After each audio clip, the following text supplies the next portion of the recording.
Good evening, everyone, and welcome to Tuesday 10 with CadChica Sports. I am your host, Sunny Cadwallader. Tuesday 10 is a quick 10-minute chat with leaders and up-and-comers in the world of sports, from media, broadcasting, business marketing, social media, and more.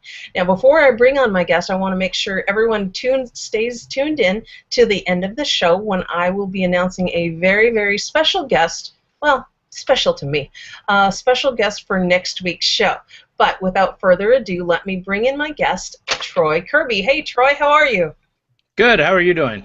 I am doing wonderful tonight. Someone who used to live in my neck of the woods, so I'm glad we connected. I'm glad I could have you on. Why don't you give everybody a quick bio about yourself?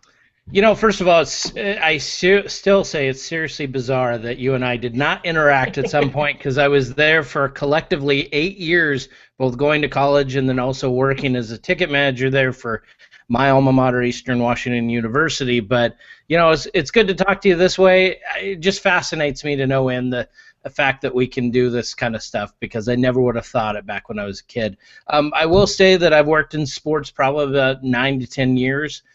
Started out actually at the Spokane Shadow, which was run by Brett Sports, and wow, which is the soccer team that beyond all soccer teams that played at Joe Albi Stadium, one of the few places where you could actually see people running on AstroTurf and sliding in the middle of summer. And the reason I got that job was working at the student newspaper, picked up the phone. The SID Dave Cook at Eastern had said, hey, we're looking for somebody to work at the Spokane Shadow as a PR director and account executive, and it kind of started me on that way of kind of even thinking about it because at that time didn't really know what I wanted to do. I was kind of a non-traditional student, so went from there, then also worked for Dave Cook as a graduate assistant at Sports Information, went back to Seattle University, who was starting their graduate degree program. Seattle University had the best experience I could ever have, which was working at D2, and they just said, go for it. So I became the sports information graduate assistant as Jason Behenna, the sports information director, now is obligated to say I am the greatest sports information graduate assistant ever, but because he is under contract. But also learned about tickets there, did a lot of things because nobody else would answer the phone. So it was a lot of opportunity. Became the ticket manager there, transitioned to Eastern, and now I'm down at UC Davis. And then, of course, I have a little podcast called The Tao of Sports, which will have its 350th episode tomorrow with Danielle Mayhew of McNeese State. So, I couldn't ask for a better guest. Yes, I could not ask for a better guest, and that's the best part. And well, be sure to make sure you put in all the links on the events page here on Google Plus so that everybody knows how to connect with you and to tune into that 350th episode. So you definitely know your stuff when it comes to podcasts. You know your stuff when it comes to business in the sports community, in college sports, utilizing social media, which brings me to my first question, and it actually has to do with something you wrote.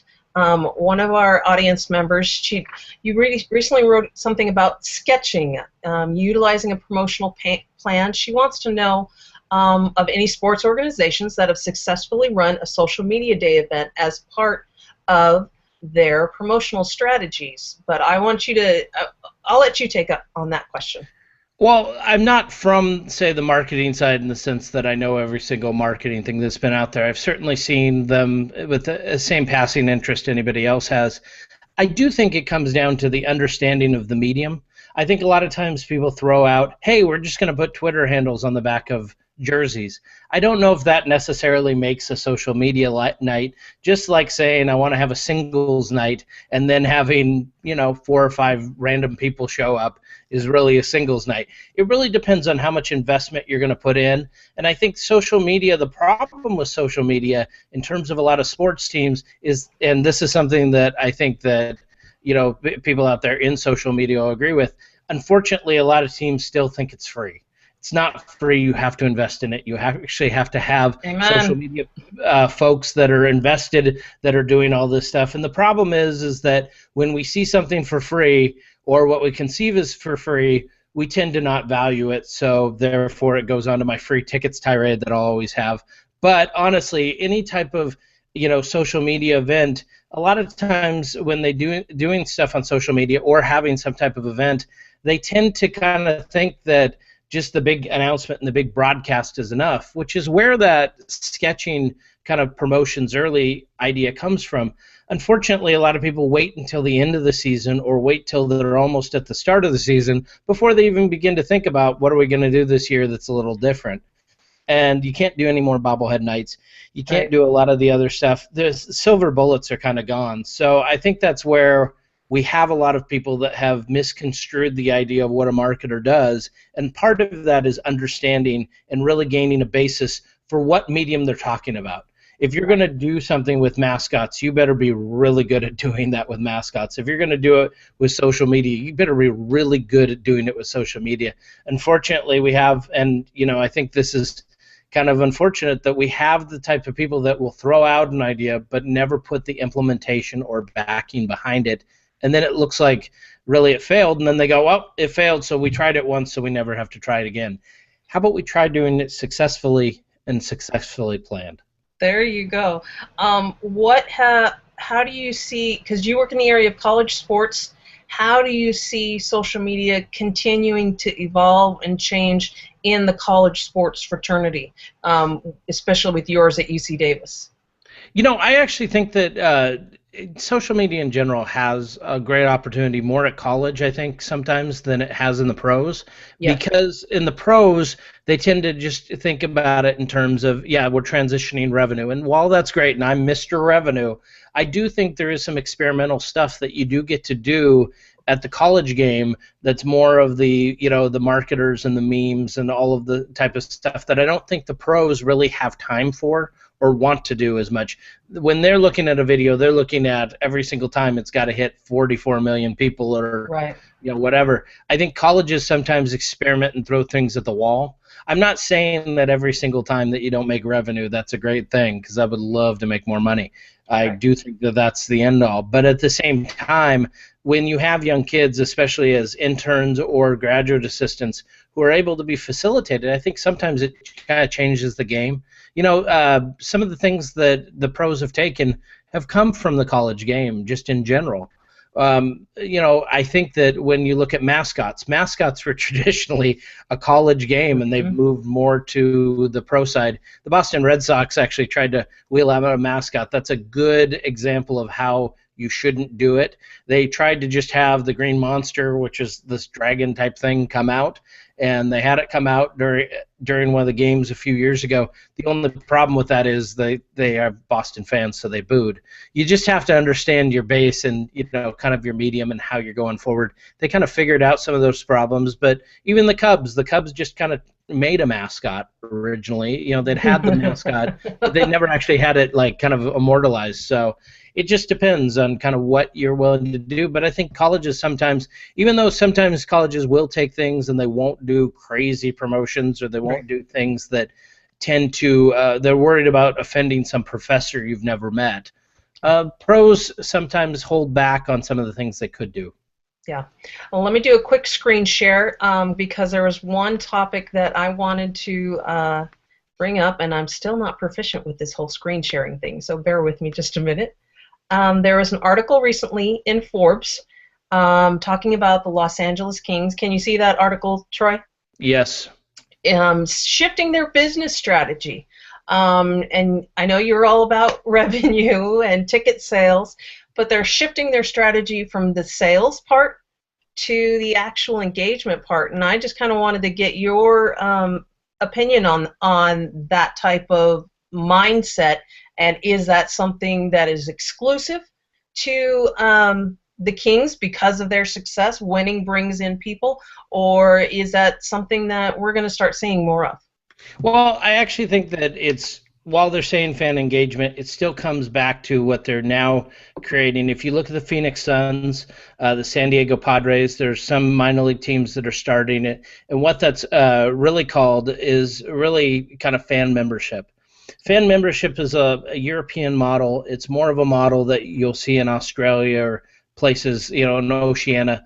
Fan membership does not use a transactional model in the same way that season tickets do. Season tickets you renew every year. A membership you might have for a lifetime, it's passed down. There's a famous story that's now there's a lawyer that's in Australia, and this shows how crazy fan memberships can get because they don't sell anymore. Mm-hmm. His client died about 16 years ago, and he just kept the guy's fan membership. So now he's basically held for fraud or whatever. But he paid into it. But those types of things, they're really, and it's a different kind of thing, because if you're going to other places, it's more of a stewardship model. Sometimes I think that's something that pro model here in the United States has lost. Seattle Sonics left town. I was a passionate Sonics fan. I'll always be for life. But I'm now in a fraternity with people who are baseball fans in Brooklyn, or football fans in Los Angeles. LA, yeah, and really, I don't feel that same stewardship passion that I might have had it been something of the same ilk. And I think that's where the fan memberships have kind of the problem with the NBA model that they have now with the Suns or with some of the other teams that are starting it. They're merely calling it fan membership, but they haven't gone the full Monty. They've done some parties, they've done some other things, but they really haven't gone that full length. And when they do, I think they'll catch up to something like with what the LA Kings are doing, because the LA Kings whole thing with the fan engagement is really along the same lines. Now, they don't have the same parties or the same activities that are year-round, but they're always saying, Sonny, I really want you to be a part of what we're doing. Hey, Sonny, check this out. Sonny, I care about you. And that's a little different than some of the other activities that have happened in the past. Sure, some of the things have been transactional and our types of sales, but honestly, I think that it matters to what we're actually going to do, long term, to make sure that we have ticket sales or people in our buildings, because the HD model is really starting to look at eroding exactly what we do. Well, we've reached the end of the show, but I did want to bring in this comment. Debbie was thanking you for answering that first question. Carrie G. Butler is tuning in. Free things don't always work as intended. And boy, do we know that. They draw, but they don't keep. And Cheryl, hey Cheryl, she and her husband Dennis were discussing that Los Angeles Kings article and stirred up some good discussion. So thanks everyone for joining in on the comments. And thanks, Troy, for joining me on the show. Why don't you let everybody know where they can connect up with you? Sportsdow.com, or my Twitter handle, which is down there, Sportsdow. You can also find out I'll be in San Diego this Thursday for a conference. I'll be in Australia for late June, early July for the Sports Fan Conference. I don't expect some of you to come there, but Las Vegas, Chicago, and Kansas City. So there's various stuff, and you can find it on my website. But thank you very much, Sonny. I'm very impressed with what you've done, and I expect a lot of stuff in the future as far as where you're going with this. Thanks, and make sure you add, and Troy, make sure you add all the links to your appearances on the Google Plus events page as well, so people can stay following what all the places that you're going to be speaking at. And are you going to be back up in my area in August for a very huge Eastern Washington game by any chance?